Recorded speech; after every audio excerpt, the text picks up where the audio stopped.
of Canada's largest funding body for the social sciences and humanities, and to speak to us about his views on community-based research and knowledge mobilization. Thank you. Thank you. Largest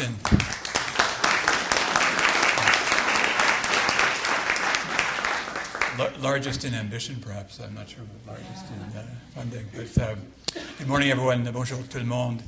It's excellent to be here. Thanks to Yolande and Jeff for the invitation. Yolande has been up our way, and she came by and has regaled us with stories of how successful this project has been. So Giselle, Yasmin, my boss, and I are both keen to find out more. And now for the real reason I came down. Of course, as you know from my bio, that I did my undergraduate studies here. So I've done already the required tour of some of the places I took classes. I was down at the Theological Hall there this morning, and it was great to see it. It gives me a chance, and it's sort of apropos of what we're doing here today, to thank my professors who worked so hard on me. It was all thanks to them, but whatever gainfully employable skills I have, it's to their credit.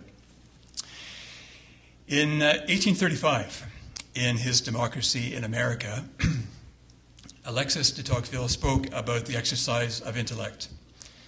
From the time when the exercise of the intellect became a source of strength and of wealth, we see that every addition to science, every fresh truth, and every new idea became a germ of power placed within the reach of the people. Poetry, eloquence, and memory, the graces of the mind, the fire of imagination, depth of thought, and all the gifts which heaven scatters at a venture turned to the advantage of democracy. In 1950, Albert Einstein provided an image of this exercise of the intellect in his essay about education.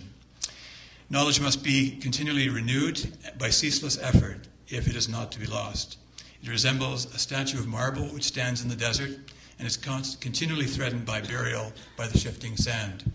The hands of service must be ever at work in order that the marble continue to lastingly shine in the sun. In 2009, in the Globe and Mail, Margaret Wente gave us this outlook on university research. Of course, some research, especially in the sciences and medicine, matters a great deal to the advancement of society. But a vast amount of it, especially in the humanities and social sciences, does not.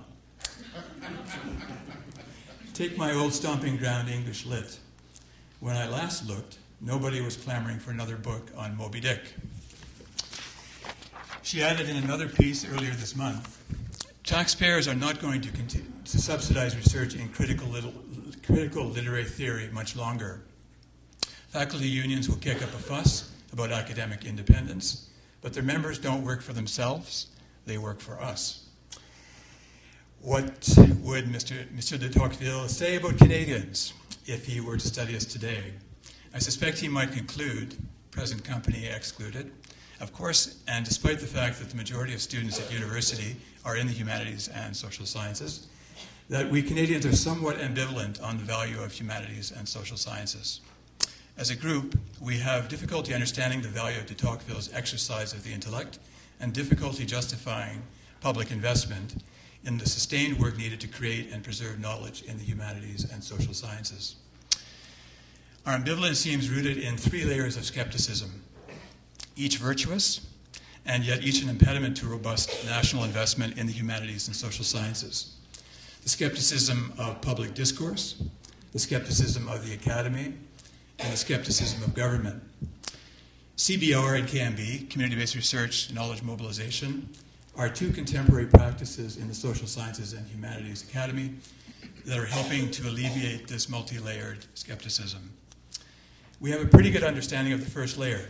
There is a perennial characterization of the humanities and social sciences scholars and scholarship that runs something like this: ivory tower, abstract, obtuse, slow, unresponsive, lots of talk and little action, no economic value, no commercial products, indulgent, no interest in giving back, a nice luxury, theoretical and inconclusive. Such is the outlook reflected in Margaret Wente's references to Moby Dick and critical theory. But these are words that can only come to mind for those who have not been involved in community-based research and knowledge mobilization projects.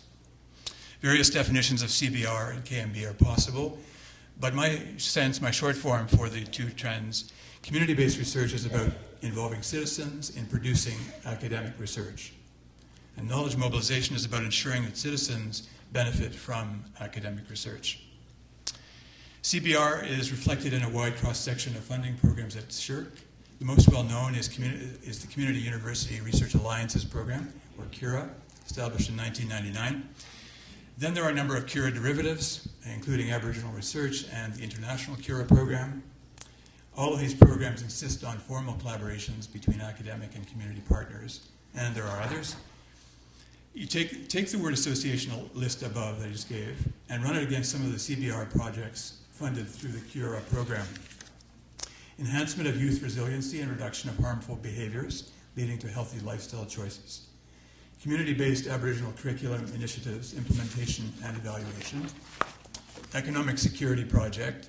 Climate justice, paths to an equitable and sustainable BC economy. The civil justice system and the public.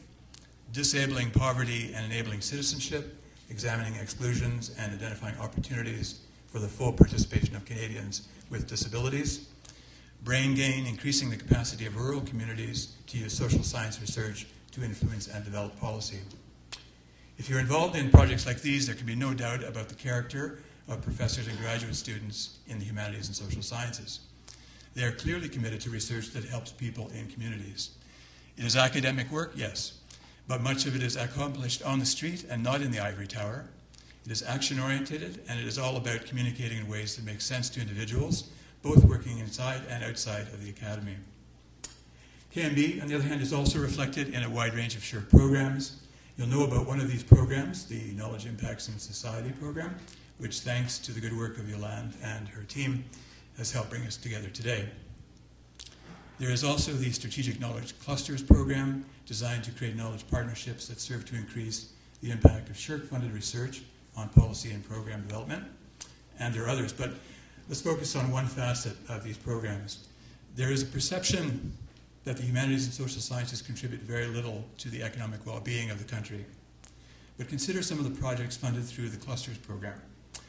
Building Canadian corporate competitiveness through sustainable development, the relationship between business and sustainable development, the Research Network for Business Sustainability, Canadian Business Ethics Research Network, Sustainable Prosperity Research and Policy Network, International Entrepreneurship Strategic Knowledge Cluster, the Canadian Labour Research Cluster, and Social Dynamics or Economic Performance, Innovation and Creativity in City Regions.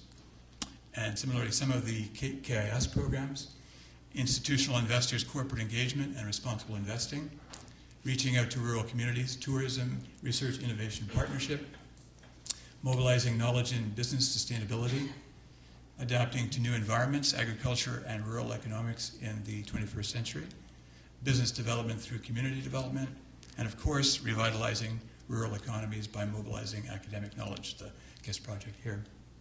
Again, once you know about these projects, it's hard to hold on to the idea that scholars in the humanities and social sciences are disinterested and disengaged. And these projects begin to seriously challenge the idea that what the scholars do is somehow de-linked from the economy. Let's take a look at the skepticism of the academy. This has to do with the perennial tension between scholarship and contemporary ideas of utility. There's a concern among some scholars that the latter are overtaking the former. Those of you familiar with SSHRC's proposed new program architecture will know there is currently a determined push to move past the familiar set of either-or choices used to describe research.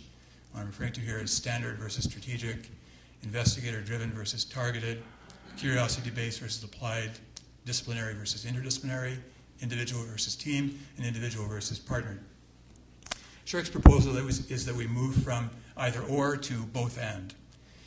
But to get past these traditional distinctions, it is important to realize that the skeptical reaction to external pressure has to do with holding on to de Tocqueville's exercise of the intellect.